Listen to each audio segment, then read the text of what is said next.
सभी भक्तजनों को जय श्री कृष्ण। चैत्र कृष्ण पक्ष पाप मोचनी एकादशी। हरे कृष्ण गोविंद हरे मुरारी, हे नाथ नारायण वासुदेव। हरे कृष्ण गोविंद हरे मुरारी, हे नाथ नारायण वासुदेव।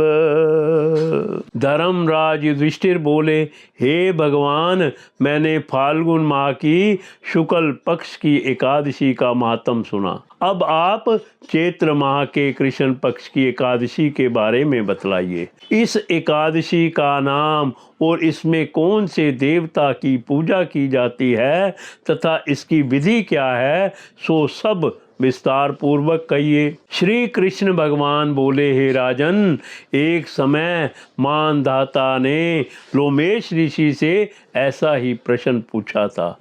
तब लोमेश ऋषि ने उत्तर दिया था कि हे राजन, चैत्र माह के कृष्ण पक्ष की एकादशी का नाम पाप मोचनी है।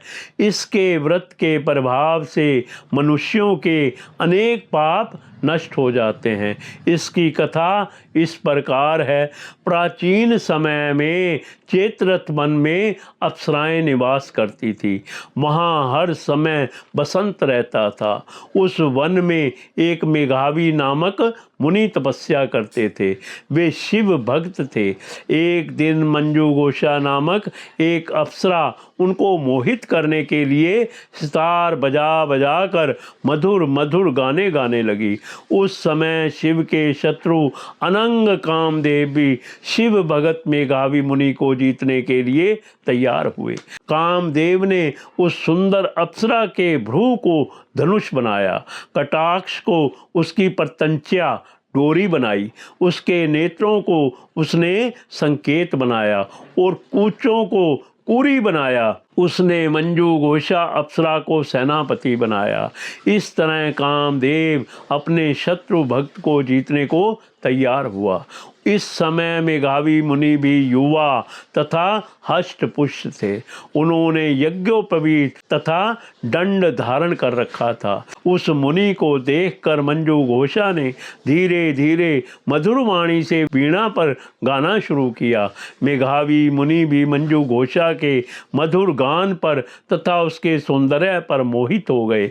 वह अप्सरा उस मुनि को कामदेव से पीड़ित जानकर आलिंगन करने लगी। वह मुनि उसके सौंदर्य पर मोहित होकर शिव रहस्य को भूल गए और काम के वशीभूत होने के कारण उन्हें दिन और रात्रि का कुछ भी ध्यान ना रहा। एक दिन मंजू घोषा उस मुनि से बोली, हे मुनिदेव, अब मुझे बहुत समय हो गया है, मुझे स्वर्ग जाने की आज्ञा दीजिए। उस अप्सरा के ऐसे वचनों को सुनकर मुनि बोले, हे सुंदरी, तू तो आज इसी संध्या को आई है, अभी प्रातः काल तक तो ठहरो। मुनि के वचनों को सुनकर वह उनके साथ रमण करने लगी और बहुत समय बिता दिया। फिर उसने मुनि से कहा, हे मुनिदेव, अब आप मुझे स्वर्ग को जाने की आज्ञा दीजिए। मुनि बोले, अरे अभी तो कुछ भी समय नहीं हुआ है, अभी कुछ और देर ठहर जा। इस पर वह अप्सरा बोली, हे मुनिदेव, आपकी रात्रि तो बहुत लंबी है, अब आप सोचिए कि मुझे आपके पास आए कितना समय हो गया है।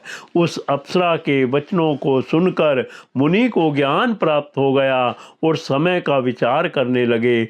जब रमण करने के समय का प्रमाण 57 साल 7 माह और 3 दिन ज्ञात हुआ तो वह उस अप्सरा को काल का रूप समझने लगे। वह महान क्रोधित हुए और तप का नाश करने वाली उस अप्सरा की तरफ देखने लगे। उनके अधर कांपने लगे और इंद्रियां व्याकुल होने लगी। तब मुनि उस अप्सरा से बोले, हे दुष्टा, मेरे तप को नष्ट करने वाली, अब तू मेरे श्राप से पिशाचनी हो जा। तू महान पापिनी और दुराचारणी है, तुझे धिक्कार है। उस मुनि के श्राप से वह पिशाचनी हो गई।